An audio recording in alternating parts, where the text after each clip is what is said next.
I'm so blessed to be a part of the Tim Tebow Foundation, and we exist to bring faith, hope, and love to those needing a brighter day in their darkest hour of need.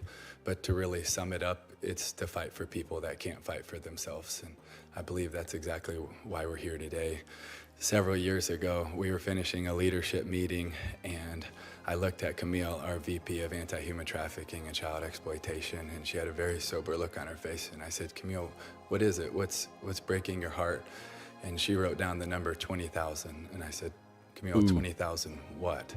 And she said, 20,000 boys and girls. That's the best guess of what law enforcement can see in rape and abuse images, but yet they're categorized as unknown, unidentified. So that led us to a meeting in Lyon, France with HSI, FBI, Interpol, Europol, NICMIC, Google, ONIMI, and 18 other countries to find out, okay, what actually is the closest thing to the truth? And it wasn't 20,000. It was 57,000 boys and girls in the ICSA database that have yet to be identified. And that led us to Renewed Hope 1, 2, and 3, which identified over 1,100 boys and girls, and over 550 of them have been safeguarded so far. And right now, 30 minutes away at C3, the Cyber Crime Center, which is just so many of the best investigators and agents that America has to offer. They really are incredible. We just came from there, and I just want to thank them because they are the tip of the spear and the best of the best. And right now, the biggest operation ever in the fight against child exploitation is taking place with 30 countries, 34 agencies, 94 investigators and victim identification specialists, and hopefully it will be one of the biggest operations ever in history. But the problem is, there's always a problem. The number now is not 57,000. Of course, with it's all not. of the work that all of these people and amazing law enforcement agents and nonprofit NGOs are doing all around the world, the number is not 57,000 like we said 2 years ago.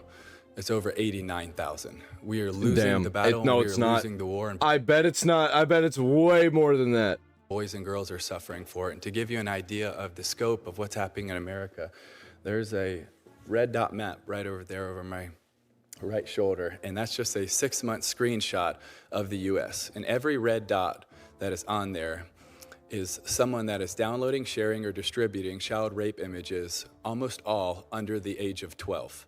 And there's over 330 of them just in that 6-month screenshot. And we know that 55 to 85% of them are also hands-on offenders, and we know that your average offender has 13 victims in their lifetime.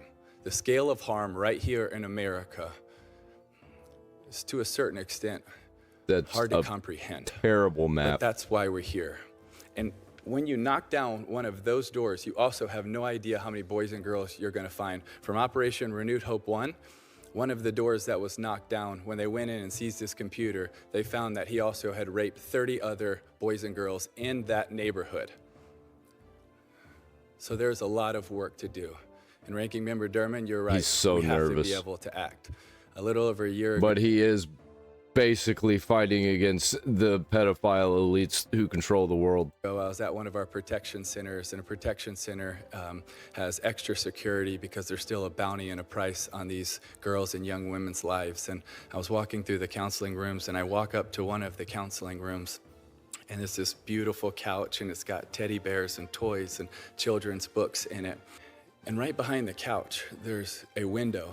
And right behind the window is the wall, and it's the edge of the protection center. I look up to the top of the wall, and it's the razor wire all the way around the top. And I'm just looking at this picture, and it's a surreal picture because inside, those girls are gonna be cherished and loved and protected and cared for. But on the outside, they went through an earthly form of hell. And I'm standing there looking at this picture, and one of our team members comes and whispers in my ear as I'm looking at this picture. And he said, man, isn't it such a thin line between tortured and treasured? And he was right. It is a thin line between tortured and treasured. And you are that thin line. And all of you are that thin line. But we have to have more people on that line, and we have to do a whole lot more, and we have to do it faster. Because every day we wait, they're suffering, they're crying, and I believe right now many of them are praying that we would respond. But how are we really going to respond? Because I ultimately also believe that this is what we're called to do. And what is calling me, and in my opinion, the best definition is an urgent and divine invitation to accept responsibility for a particular task. Oh, shit. Here we go again.